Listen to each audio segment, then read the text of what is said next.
Kugira ubumuga ntibisobanuye kutagira ubushobozi bwo kugira icyo wakora, ntibisobanuye ko ubuzima burangiye, ntibisobanuye ko utari uw'umumaro mu muryango nyarwanda, ndetse by'umwihariko ntibisobanuye ko utaremwe mu ishusho y'Imana ihoraho ishobora byose. Kugira ubumuga ntawabyifuza, ariko ubuzima butunyuza mu nzira zitandukanye. Uko uri kose ujye wibuka ko wagiriwe ingabire isumba izindi yo kuba ukiri muzima, ubasha kwiyumva ndetse wagira ibyo wakora. Ibyo bijye bituma uhora utekereza icyo wakora kikaguteza imbere, ukava mu rwego rumwe ukagera mu rundi.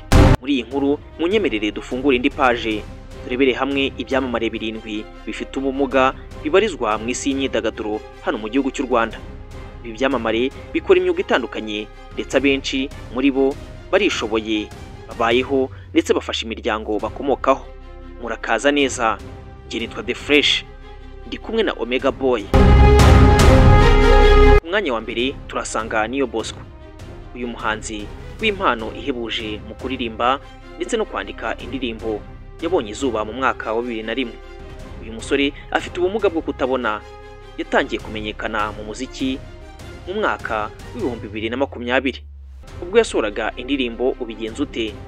Nyuma yaho yaje gukora izindi ndirimbo zitandukanye zirimo Peer Pressure, Urugi, Seka, Izindi Mbaraga ndetse n'izindi nyinshi. Uyu muhanzi ni indashyikirwa mu bahanzi bakiri bato mu muziki nyarwanda, ndetse rwose impano ye yarenze ibyo kuba afite ubumuga bwo kutabona, kuko ubu ari mu bahanzi beza hano mu gihugu cyacu cy'u Rwanda. Ku mwanya wa kabiri reka tuhasange Miss Uwimana Jeannette. Uyu mwari ukiri muto yabonye izuba mu mwaka w'1996, akaba afite ubumuga bwo kutumva no kutavuga. Jeannette yamenyekanye cyane mu mwaka wa 2022 ubwo yahatanaga mu irushanwa rya Nyampinga w'u Rwanda, ndetse akaba yaregukanye ikamba rya Nyampinga ufite umushinga urimo guhanga udushya. Uyu mwari akaba ari urugero rwivugira rwose ko kugira ubumuga bitakwambura gushobora. Ku mwanya wa gatatu turasanga Leonidas Ndayisaba. Uyu ni umunyamakuru wubatse izina mu itangazamakuru rya siporo mu Rwanda. Mu gihe kirenga imyaka 20 aribarizwamo, Leonidas yabonye izuba mu mwaka w'1981. Akaba yaravutse areba neza nk'abandi bana benshi, gusa ubwo yari afite imyaka 4 y'amavuko yahuye n'uburwayi bumuviramo ubumuga bwo kutabona. Urugendo rwe nk'umunyamakuru, Leonidas Ndayisaba yakoreye ibitangazamakuru bitandukanye birimo Flash FM, Voice of Africa, Radio Salus ndetse n'ibindi bitandukanye.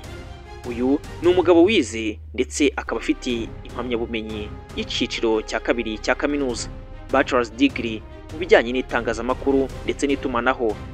Mu mwaka wa 2015 yahawe igihembo nk'umunyamakuru w'imikino wahize abandi. Ku mwanya wa kane turasanga Mukarusine Claudine. Uyu mutegarugori yabonye izuba mu mwaka w'1991, avukira mu karere ka Kirehe, ni mu ntara y'Iburasirazuba bw'u Rwanda. Claudine abantu benshi bamumenye mu mwaka wa 2019 ubwo yagaragaraga mu mashusho y'indirimbo Igitekerezo ya King James.